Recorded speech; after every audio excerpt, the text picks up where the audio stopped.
กับสบายดีเด้อพ่อแม่พี่น้องเบิดสู่ขู่สู่คนเบิดสู่หมองสู่บอนเนาะบ่ว่าจะอยู่ทางภายในและก็ต่างประเทศพี่น้องมื้อนี้ก็พบพ่อกันยามเที่ยงพี่น้องเที่ยงมื้อนี้ก็หาก็เห็นแสงแดดแน่เนาะลมพัดผ่านมาเถื่อร้อนเถื่อหนาวพี่น้องเอ้ยอากาศก็ได้เนาะเปลี่ยนแปลงปรับร้อนปรับหนาวพบพ่อกันสำหรับคลิปนี้ก็เป็นคลิปแบ่งปันไออุ่นจากเอื้อยอ้ายอยู่ทาง USA พี่น้องเพิ่นได้ซื้อเสื้อผ้ามือหนึ่งมือสองพี่น้องปนกันมาเนาะกะสีมาแจกยายให้ทางบ้านน้องซิโน่เฮานี่แหละพี่น้องเอ้ยกะมีเครื่องอยู่50 โตพี่น้องมาเบิ่งมาส้มน้ำกันว่าผู้ใดสิได้หน่อยได้หลายปานใดผู้ใดสิได้จักโตไผสินุ่งได้นุ่งบ่ได้เนาะพี่น้องเนาะแม่ค่อมก็ได้ไปบอกซุ่มเพิ่นมาเลือกเอาเองพี่น้องเพราะว่าคันเฮาสิแจกยายให้โลดผัดย่านเพิ่นนุ่งบ่ได้เนาะย่านบ่ถูกใจเพิ่นก็เลยให้ซุ่มเพิ่นมาเลือกเอาพี่น้องไปติดตามรับชมบรรยากาศนำกันพี่น้องเลยสิเป็นจังใดเนาะสิคึกคืนหรือสิเงียบเงาพี่น้องนี่ก็ลูกหลานญาติพี่น้องก็มาแซวพี่น้องสบายดีบ่ทุกคนตัวมื้อนี้มีแต่ผู้มาหับไออุ่นได้นี่เนาะแล้วดูหนาวเริ่มเข้ามาเลยถอกลงเตียงนี่แหละเนาะไผเลือกก็เลือกเนาะอันนั้นเด้อให้ค่อยๆเลือกเด้ออย่าบ่ให้ญาติกันลืมบึมบัมว้าวเผื่อเด็กน้อยนี่ค่อยๆเลือกไผมากก็เอาไผบ่มากละกับลูกหลานไผมันเลือกได้ไม่ใช่นักแม่มาเลือกอันนี้แม่ลูกมาเลือกอันนี้แม่กลับมาเลือกอันนี้ว่าตอนนี้แล้วเครื่องกับมีอัน50 โลตัวนี้แหละคุณทำเริ่มมาเด้อมาให้เลยบอกว่าน้อยโคตรอันนี้ใส่ข้าวอีหมูสิบ่พอกันเด้อใส่ข้าวอีหมูพุละโต3 โตเอาตัวนี้แหละ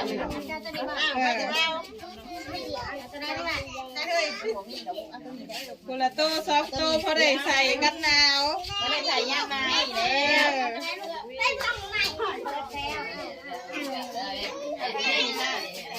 นี่เอาคุณตัวนี้ไม่ใช่เนาะเลยก็ได้เลยก็จะได้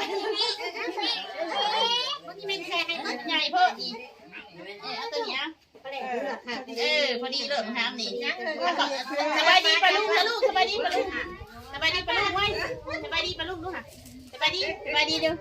สบายดีแม่บุญสบายดีเด้อปลาลูกใจเด้ออยู่ดีมีแหงเด้อเจอได้ปลาลูกค่ะได้เยอะได้เยอะได้เยอะเจ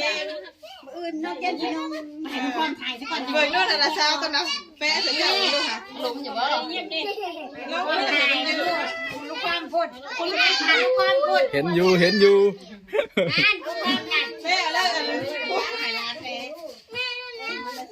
อ้ยังนุ่งแล้วต้นใหญ่แค่ห้องไอหมูกี่ไซยังพิมพ์เอาป้าไผ่กับแม่บ้านมึงดูสัตว์งานนี่ใหม่ได้งานบ้านเอาไปกับแม่ลูกให้กับแม่มึงดูเราจะเอาป่ะตัวนี้เอามีแขนบ้านมึงดูอีนั่งได้เยอะสีแดงขนาดมีหมวกเพราะคือพากันมาเป็นคนให้เพิ่นมาเลือกเอานี่แล้วอันนี้พอดีเลยพอดีแบบนี้เบิ้งมึงอุ้ยเบิ้ง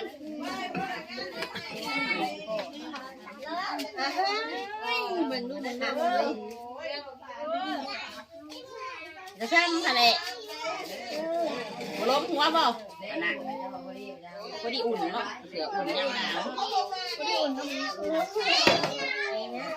กำเห็นยังมือน่ะลูกก้อนงานบ้านเลย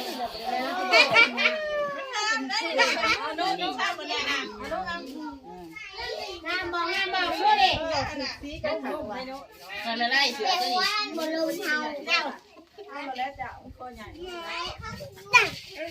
ตัวได้ก่อน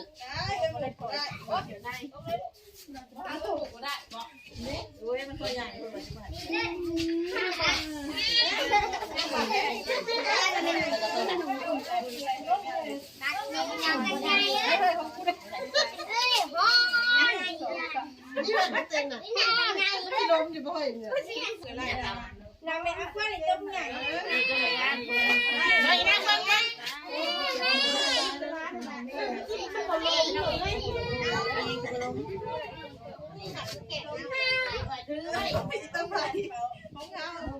เสือผู้หญิงนะคะมันเล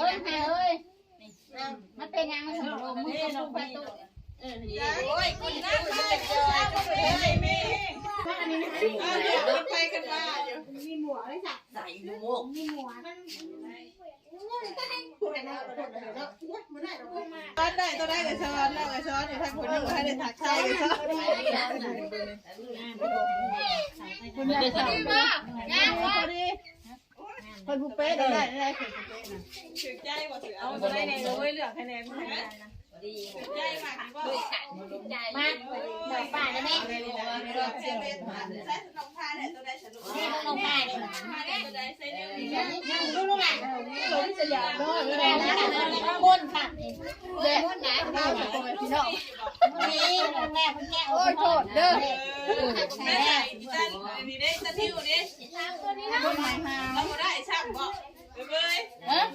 บอกกันช่างไปตะทิวก็ได้มันไม่จะเบื่ออย่างนี้ในนามมันเลยผมมีมันเรียกว่ามาไหนนู้นนะไหนว่าไม่ใช่ตะลุยจะได้ชีเรืองว่าตะลุยนี่ได้ชีเรืองค่ะสบายดีลูกสบายดีเลยแม่สบายดีขอบใจเด้อสรุป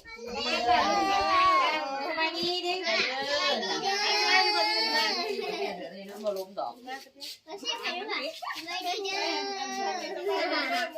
ใส่ยาวไก่มาลุยอย่าดื้อได้ลูกหลาน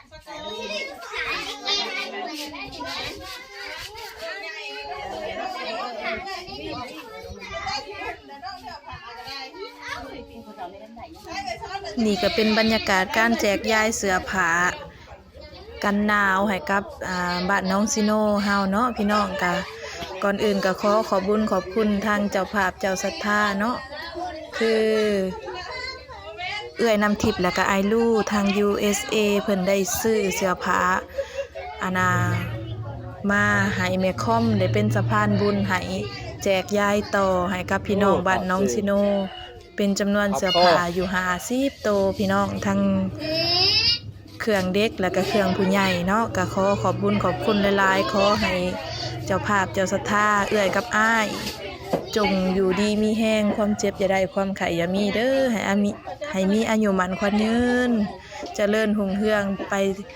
ตลอดพุ่นละร่ำรวยกว่าเก่าให้มาแจกย้ายในมื้อนี้ก็ให้มาเท่าใดก็ขอให้ได้กลับคืนไปกว่าเก่า5 เท่า10 เท่าพุเด้อให้อยู่เย็นเป็นสุขสุขภาพแข็งแรงร่ำรวยตลอดปีตลอดไปขอบใจหลายๆเป็นห่มโพห่มไส้ให้ลูกให้หลานให้บ้านให้เมืองได้เพิ่งพาอาศัยบารมีต่อไปเนาะขอบใจหลายๆและก็ขอฝากพี่ฝากน้องเบิดสุขุสุคนกดไลค์กดแชร์กดติดตามทางช่องของเอื้อยกับอ้ายเพิ่นเด้อเนาะคือช่องตำรวจต่างแดนเนาะอยู่ทาง USA พุ่นล่ะพี่น้อง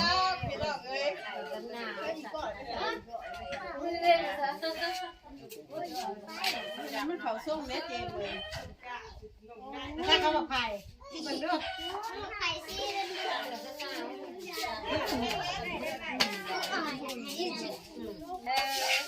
โอ้ยหนูไม่ใช่เลยโอ้ยทำให้ยืนโอ้ยตะลิวได้จับมดเนาะน้องทำพอกันเนาะตัวใหญ่นะมันใครมันยิ้มเลย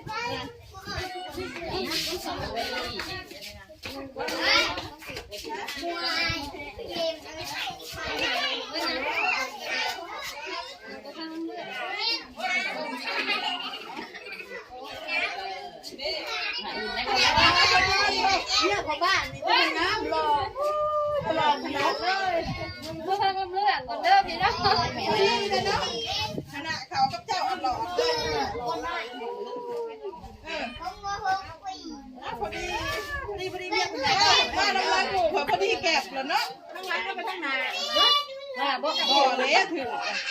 ทั้งร้านทั้งนาทั้งนาทั้งร้านทั้งนาทั้งร้านได้เบิดทั้งร้านทั้งร้านไปแล้วทั้งนาแล้วทั้งนาทั้งร้านทั้งใหญ่ยังมีเลยนะตอนโตนี่ร้านชายเลยดังผิดกับไอ้ลูกอยู่ทาง USA ขอบใจละลายเด้อน่าจะไม่เท่ากันไม่ขอบใจละลายเด้อสบายดีค่ะอยู่ดีมีแห้งบุญคำน้ำสู้เด้อมาอุ้มถวยเหลือลูกเต้านี่แล้วเขือกันหนาวก็ได้เบิดผู้ผู้คนบ่ได้เบิดได้บ่ได้เบิดได้บ่ได้เบิดทุกคนเนาะคุณแม่ผู้บ่ได้บ่ทันก็บ่ได้ได้ขอบขอบใจค่ะอยู่ดีมีแห้งบุญคำน้ำสู้เด้อเจ็บจะได้ความไข่อย่ามีแล้วตอนนี้ต่อไปก็ขอให้โชคให้ลาภให้ปักกลุ่มสุ่มเย็นถูกเป็นสะพานบุญให้กาให้อยู่ดีมีแห้งบุญคำน้ำสู้คือกันเมตตากรุณาลูกหลานก็ได้ถูกแล้วนั่นแหละให้อยู่เย็นเป็นสุขเด้อการงานก็ให้ร่ำให้รวยให้เฮงๆปังๆถึงละมือถูก